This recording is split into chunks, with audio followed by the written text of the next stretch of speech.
ऐसे लुटेरे हैं वो लाल सागर में ही ज्यादा एक्टिव क्यों रहे हैं?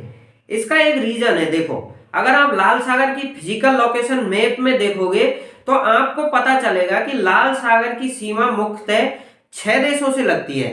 उन 6 देशों में आपका देखो मिस्र है, सूडान है, इरिट्रिया है, सऊदी अरब है और एक जिबूती करके देश है, और साथ ही इसकी सीमा यमन से लगती है। तो ये एक ऐसा जोन हो गया कि एक तरह से ये पहला चीज तो जो लाल सागर का जो एक पैसेज है वो एक नैरो पैसेज है। आपको पता होगा कि लाल सागर जो भूमध्य सागर से सुएज नहर होते हुए हम लोग जो अरब सागर हिंद महासागर का एक्सेस करते हैं वो एक लाल सागर है। तो लाल सागर का वैसे क्या है, एक छोटा पतला नैरो एरिया है ये, और इस नैरो एरिया पे आपको पता है कि ऐसे जो ये इनडायरेक्ट इन्फ्लुएंस करने वाले आतंकी तत्व हैं, इन लोगों को इसको टारगेट करना आसान हो जाता है क्योंकि नैरो एरिया है, ये पास में ही अपने देश इनकी सीमा लगी हुई है। जैसे आप बात करोगे यमन की, तो यमन से भी काफी जो टेररिस्ट ऑर्गेनाइजेशन है वो हमले करते रहते हैं। तो उनको पता है कि जब हमारे एरिया जल क्षेत्र के आसपास हम हमला करेंगे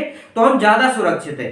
तो इस सब से बचने के लिए आपको पता होगा कि सोमालियन लुटेरों का एक टाइम बहुत अच्छा खासा दबदबा था। तो जब सोमालियन लुटेरों का ज्यादातर हमला समुद्री जहाजों पे होने लगा तो सभी संसार के देशों ने सोचा कि यार ऐसे तो हम लोगों का जो समुद्री मार्ग है वो सुरक्षित नहीं है।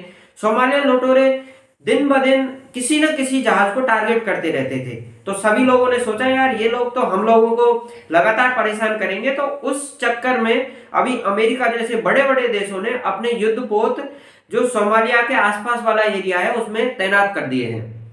अब मेरे को लग रहा है कि जिस तरह से भारत ने 3 युद्धपोत तुरंत उसी दिन अरब सागर में, हिंद महासागर में अपने जहाजों की रक्षा के लिए भेज दिए हैं, तो हो सकता है और भी देश इस तरह से सामने आए और अपने जहाजों की, समुद्री व्यापारिक जहाजों की सुरक्षा के लिए, अपने जहाजों के बचाने के लिए इस तरह के युद्धपोत तैनात कर सकते हैं। आपको मैं बता देता हूं कि जो विश्व व्यापार का 12% जो व्यापार होता है लगभग, वो लाल सागर से होते हुए होता है। जैसे जो तैयारी करने वाले स्टूडेंट हैं उनके लिए एक चीज नोट करने वाली है कि जैसे ही हम उत्तर से दक्षिणी तरफ बढ़ते जाएंगे तो सबसे पहले जैसे हमारा जहाज भूमध्य सागर में है, वो भूमध्य सागर से सबसे पहले सुएज नहर में एंटर करेगा, और जैसे ही सुएज नहर से निकलेगा वो लाल सागर में एंटर कर जाएगा।